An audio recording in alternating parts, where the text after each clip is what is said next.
لا حول ولا قوة إلا بالله العلي العظيم.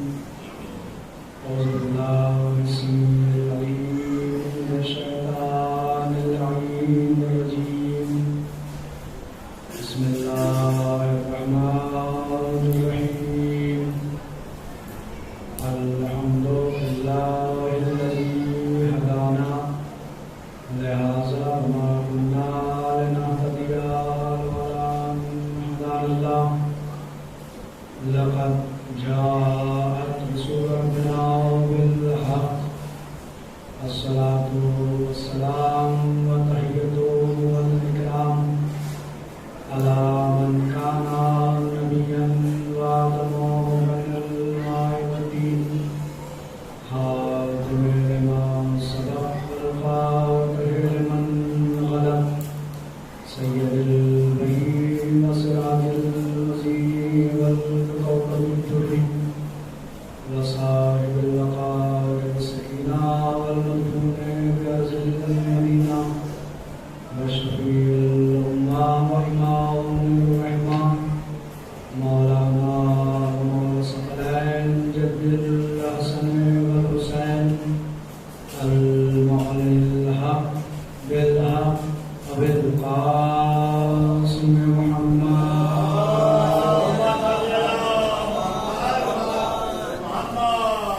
وعلى أهل بيته الطيبين الطاهرين المعصومين المظلومين المنتخبين المنتجبين ولعنة الله على أعدائهم وواصلي حقوقهم ومنذري فضائلهم والشاكرين فيهم والمنحرفين عنهم أجمعين. أما بعد فقد قال الله سبحانه وتعالى في القرآن الحكيم.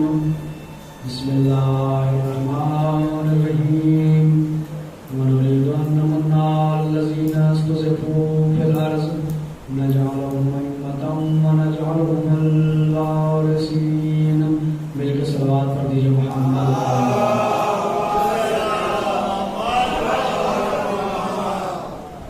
عزاداران سید الشہداء، ماتمداران مظلوم کربلا، موالیان اہل کرار، محبان اہل بیت، بزرگان قوم ملت، انتہائی واجب الاحترام سامعین، عشر اربعین کے سلسلے کی آج ہم حضرات اسلام بارگاہ میں چوتھی تقریر سماعت فرما رہے ہیں. سلسلہ گفتگو ہمارا اس منزل پہ پہنچا کہ حسین کی ذات وہ بات ذات ہے جنہیں نبیوں کا رسالت عطا ہوا، جنہیں صلوات پڑھیے میرے محمد.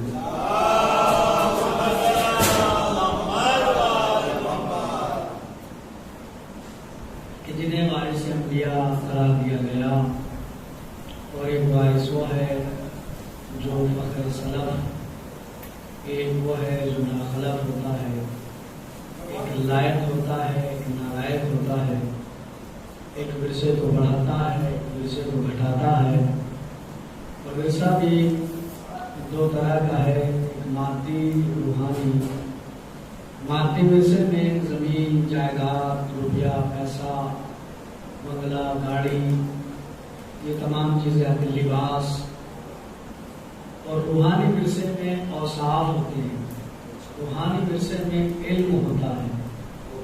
علم وہ روحانی ورثہ ہے جو منتقل ہو کے آتا ہے کہ ڈاکٹر کا بیٹا ڈاکٹر، وکیل کا بیٹا وکیل، مولانا کا بیٹا مولانا. یعنی وہ روحانی ورثہ ہے کہ جو منتقل ہو کے آتا ہے.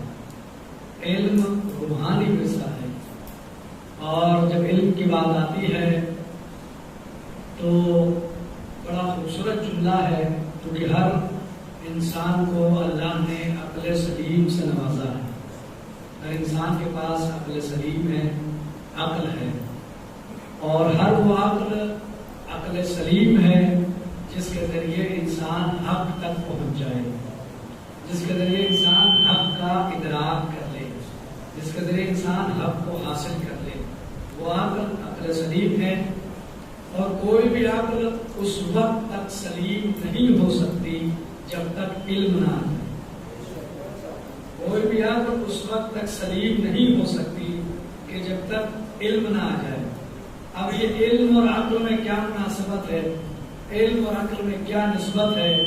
تو بڑا خوبصورت جملہ ہے کائنات کے امیر کا، ہمارے مولا کا، کہ جب مولا سے پوچھا گیا مولا عقل اور علم میں کیا نسبت ہے، تو مولا نے فرمایا کہ عقل تلوار ہے، علم اس پر سیکل ہے۔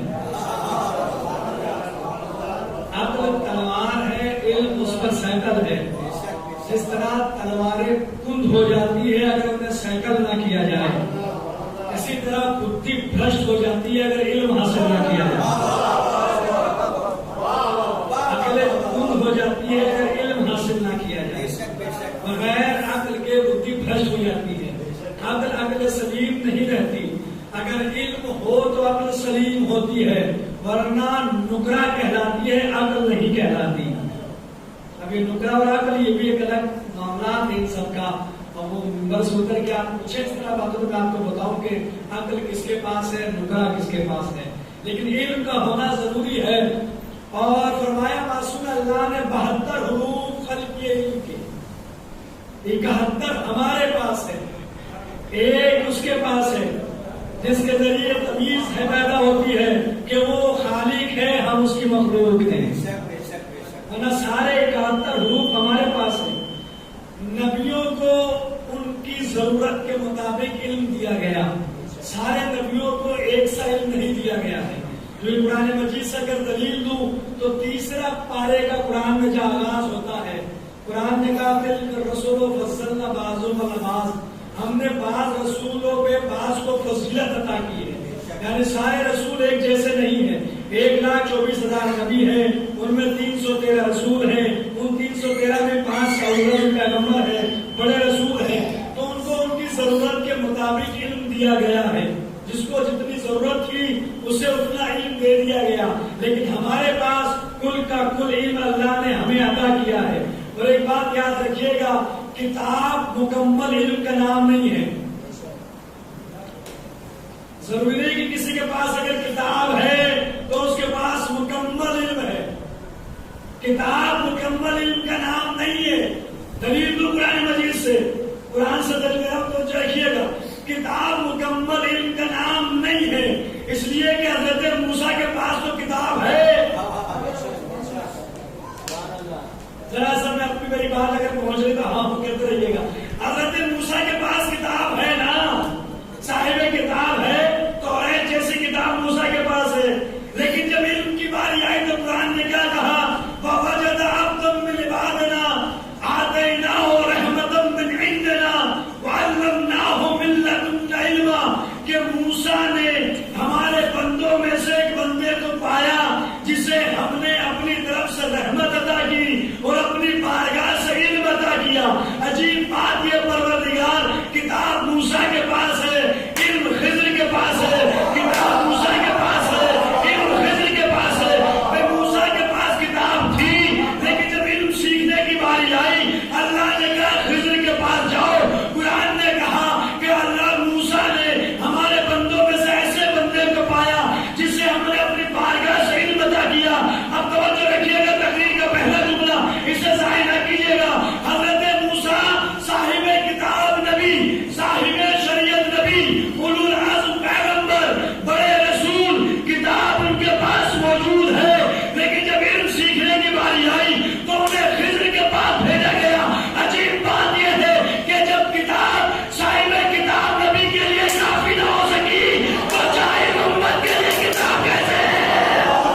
کا پڑھنے علم حاصل کرنے تو سکھا دیتے ہیں.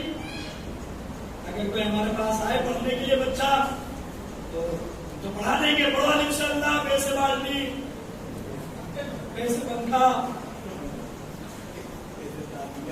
F for apple. ارے آپ نے بے سے تعزیہ کہہ دیا تو جملہ کہہ دیتا ہوں کاش وہ بے سے تعزیہ تک پہنچ گئے.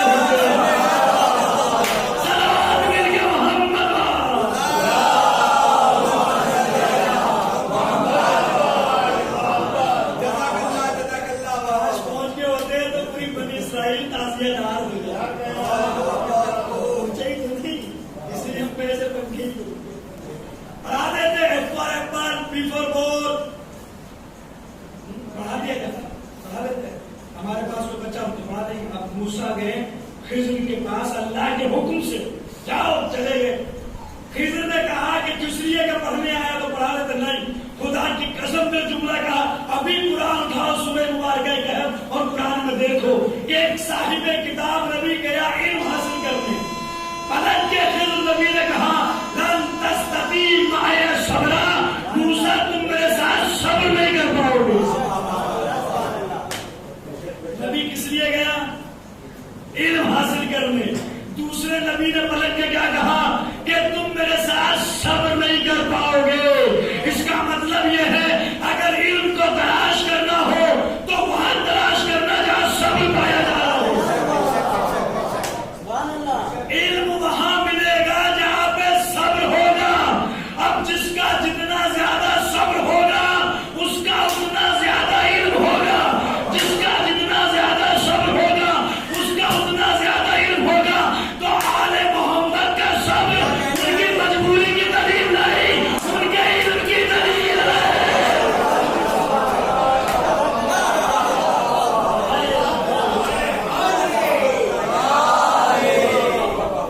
محمد صبر کیا مجبور تھے؟ نہیں, عالم ہے. اس لیے کہ جہاں صبر ہوگا علم وہاں ملے گا. اب جس کا جتنا زیادہ صبر ہے اس کا اتنا زیادہ علم ہے. اس لیے کہ علم آ جانے کے بعد صبر کرنا بہت مشکل ہے. اگر دو شعر کوئی کہہ دیتا ہے نا, دو شعر حیدر بھائی تو بھٹکتا پھرتا ہے, کوئی مل جائے تو سنا دو. ہم تو لکھنؤ میں رہے, اللہ تعالیٰ ساجد بھائی کے ہوٹل پہ جا کے بیٹھے, کوئی شاعر صاحب آ گئے, حضور ہو گئے سنیے. پتہ چلا رات کا 1 بج گیا, چائے پہ چائے پی رہے, ان کا کلام بھی ختم نہیں ہوئے. کیوں؟ کیونکہ علم آ گیا پیٹ میں تو اب صبر نہیں ہو رہا ہے. علم آنے کے بعد صبر کرنا مشکل ہے. ہماری کیا اوقات ہے سلمان سے نہ ہوا.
لفظ سے استفادہ کر رہا ہوں، سمجھیے گا، اردو زبان بولنے اور سمجھنے والے آپ لوگ ہیں. حدیث کا لفظ ہے لو اجتماع الناس، اگر اجتماع ہو جاتا علی کی محبت تو اللہ جہنم کو پیدا. اب دنیا میں اجتماع تو بہت ہے، کاش یہ علی کی محبت پہ ہو جاتے ہیں تو اللہ جہنم کو پیدا نہ کرتا. تو میں اندھے کنویں سے برداشت کر، لیکن کیا کہنے علی کی فضیلت. کنواں اندھا تھا لیکن جیسے علی کی فضیلت کی حدیث سنی ہرا ہو گیا، درخت اگایا. کیا کہنے علی کی فضیلت کے نہیں سمجھا سکا اپنی بات. اندھا کنواں تھا لیکن فضیلت سن کے ہرا بھرا ہو گیا، اس کے بھی پتے نکل آئے،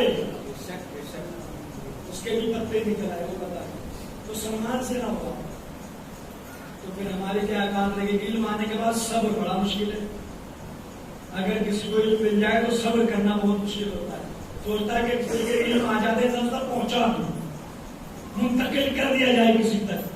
تو برداشت جملہ کہہ رہا ہوں، بہت بزرگوں سے دعائیں چاہوں گا کیونکہ آپ لوگ بولیں گے تو شاید نوجوانوں کو میں سمجھا نہ پاؤں، لیکن خصوصاً بزرگوں کی 10 بدوا آپ کی خدمت میں جملہ عرض کر رہا. علم آنے کے بعد صبر کرنا بہت مشکل ہے. علم آ جانے کے بعد صبر نہیں ہوتا. اب اس کے صبر کا اندازہ لگاؤ جو نہج البلاغہ میں کہہ رہا ہے کہ میرے سینے کے پہلوؤں میں دریا علم جوش مار رہا لیکن کوئی علم لینے والا نہیں.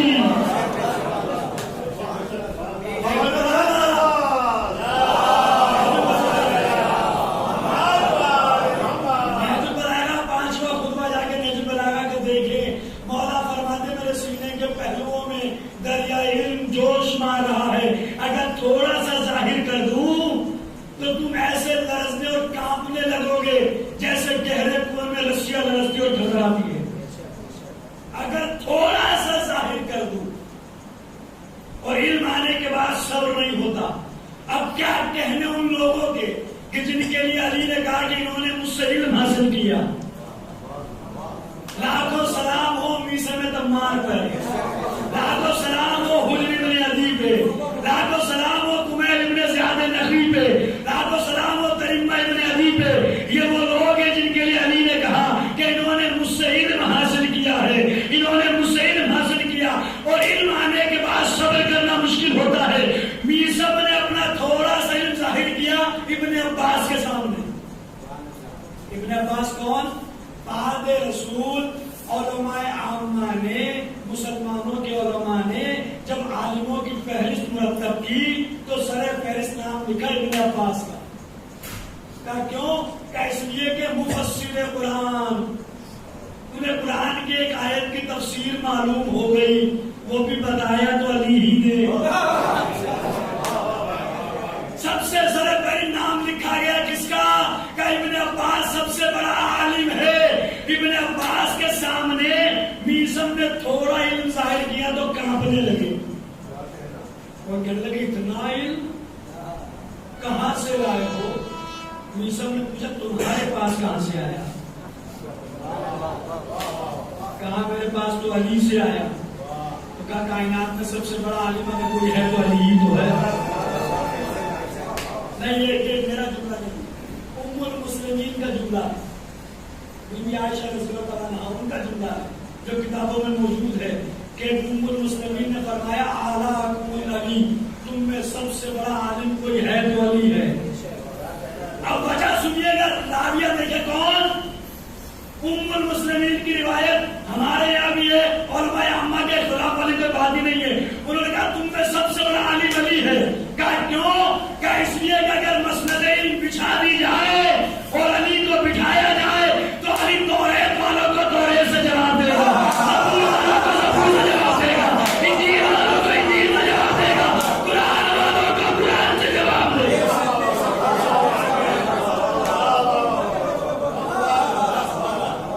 مسلمین کہا تم میں سب سے بڑا عالم علی ہے. کیوں؟ کہا اس لیے علی سب سے بڑا عالم ہے.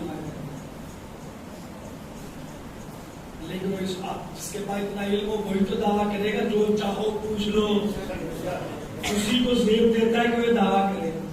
اور ایک عجیب ترجمہ ہمارے یہاں کیا تھا اپنوں کی بات کریں. دیکھیے ریکارڈ ہو رہی مجلس میں آن دا ریکارڈ کی بات کر رہا ہوں. مجلس پڑھتا ہوں اپنوں کے لیے. اپنوں کے ذمہ دار ہے، غیروں کے ٹھیکیدار بالکل نہیں. جی ہاں بالکل اپنوں کے لیے پڑھتے، غیروں سے کوئی لینا دینا نہیں، پڑھتے اپنوں کے لیے. ہمارے اپنوں کے عقیدے درست رہے، ہمارے اپنے صحیح راستے پہ رہے. اپنوں کے لیے پڑھتے ہیں، غیروں کے لیے بالکل نہیں پڑھتے. تو بھائی میں عرض کر رہا کہ ہمارے ترجمہ علی نے کہا میں زمین سے زیادہ آسمان کے راستوں کو جانتا ہوں. عجیب بات ہے، ان سے اچھا تو عیسائی عالم آئنسٹائن ہے جو یہ کہہ رہا ہے. میں نے نہج البلاغہ پڑھنے کے بعد میں اس نتیجے میں پہنچا کہ یا تو پوری کائنات علی نے بنائی یا کائنات بن رہی تھی، علی بیٹھ کے دیکھ رہا تھا.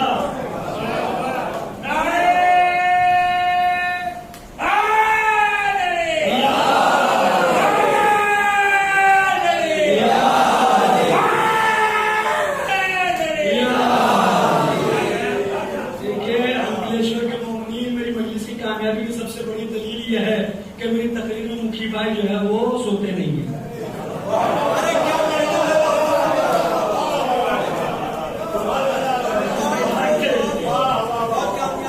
سوا گھنٹے مجلس پڑھتا لیکن مکھی بھائی جاگتے رہے.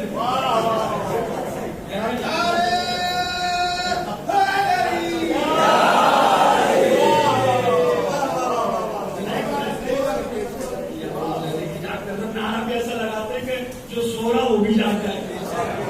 سلامت رہیے، ہم آباد رہے، خدا مولا کا جملہ انی عالم طورق السماوات والارض صلونی صلونی قبل ان تفقدونی انی عالم طورق السماوات والارض. پوچھ لو جو چاہو اس سے پہلے کہ تم مجھے کھو دو. یہ نہیں کہ میں تمہارے درمیان سے چلا جاؤں. اگر علی چلے جاتے تو ہم نعرہ حیدری نہ لگاتے. ہمارا نعرہ حیدری اس بات کی دلیل ہے کہ اب بھی بلاؤ گے تو علی آئیں گے. آگے تو دیکھو علی نے کہا تم مجھے کھو دو. انی عالم طورق السماوات والارض، میں جانتا ہوں زمین سے لے کے آسمان کے سارے راستوں کو. کوئی ایسا راستہ نہیں ہے جسے علی نہ جانتے ہو. ہر راستے کو ہمارا مولا جانتا ہے، چاہے وہ زمین کا راستہ ہو کہ آسمان کا راستہ ہو. علی نے دعویٰ کیا. اب لوگوں نے آگے کیا پوچھا؟ سر میں بال کتنے، کون جانور انڈے دیتے ہیں، کون بچے، یہ سب ذاکر سے سنے ہوئے ہیں نا. یہ ساری باتیں آپ سب نے سنی ہوئی ہے. لوگ پوچھتے تھے اور علی کو پلٹ کے کہتے تھے اگر بتا دوں بال کتنے گن لے گا. کہتے تھے نا مولا اگر بتا دوں تو گن لے گا. عجیب بات ہے کہ نبی کتنے 1,24,000 عجیب لوگ تھے. کم از کم کوئی آ کے علی سے یہی پوچھ لیتا کہ مولا سب کے نام بتا دیجئے.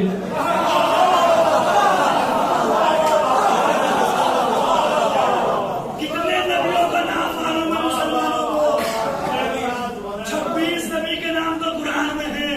فہرست دیکھو کتابوں میں زیادہ سے زیادہ 300. آگے سے ناٹا پتہ ہی نہیں نام کیا تھا. ایک دعویٰ کر رہا جو چاہے پوچھو. پوچھتے بال کتنے، جانور کیا، کھلا کھلا. کاش کوئی نبیوں کے نام ہی پوچھ لیتا. پوچھتے تو نہیں بتاتے نا، ہر ایک کا نام بتاتے. ہمارا نام ہی نہ بتاتے، سب کے شجرے بھی یہی بتا دیتے.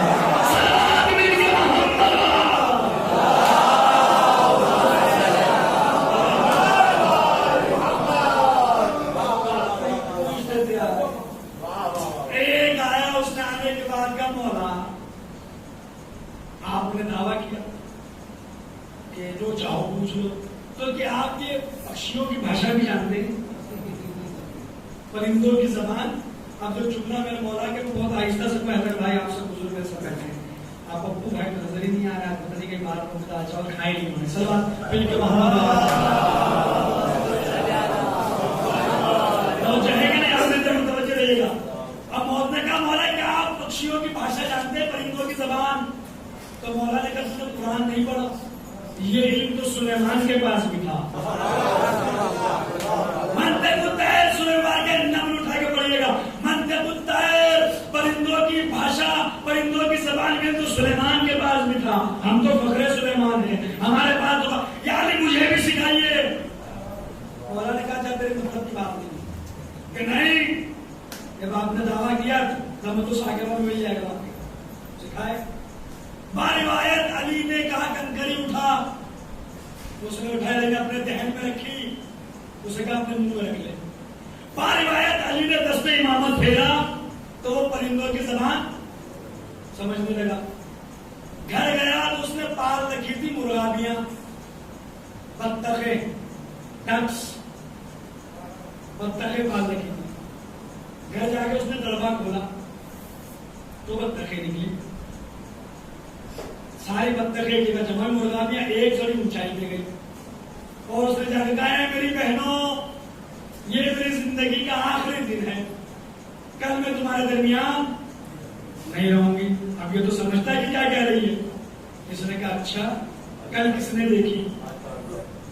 اس نے اسے پکڑا، بازار میں رہ کے بیچ کے پیسے بنا لیے.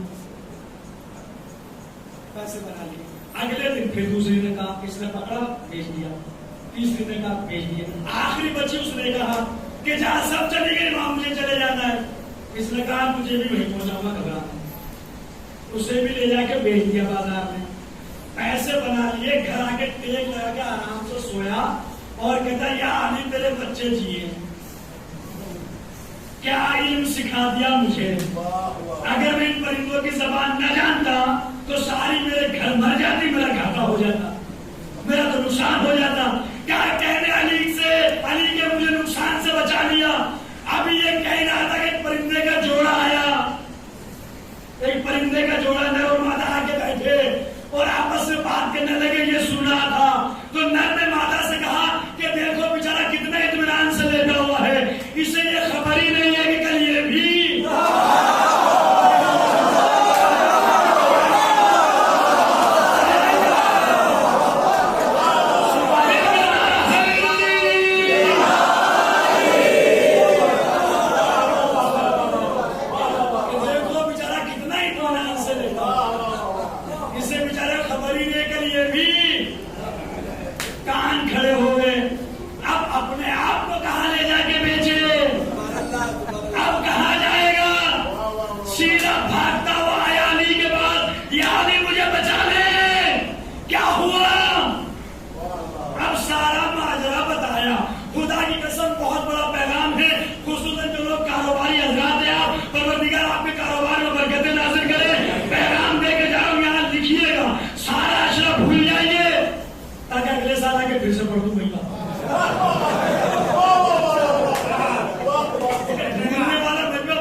تو سب بھول جائیے گا، لیکن اس پیغام کو یاد رکھیے گا میرا نہیں ہے، ہمارے کائنات کا امیر ہمارے مولا کا پیغام ہے. اب اپنے آپ کو کہاں بیچے گا؟ مرغابیاں تو بیچ آیا، اب آیا مولا علی کی خدمت میں. یا علی مجھے بچا لیجیے. کیا ہوا کہ مولا سمیت ساری مرغابیوں کو بیچ آیا. اب پرندے آپس میں بات کر رہے تھے کہ یہ مر جائے گا. مولا نے کہا کہ پھر کہا تو تجھے مرنا پڑے گا. یا علی تو بچنے کی صورت ہے. خدا کی قسم میرے مولا نے کہا، دعوت الساکبہ میں جملہ موجود ہے، علی نے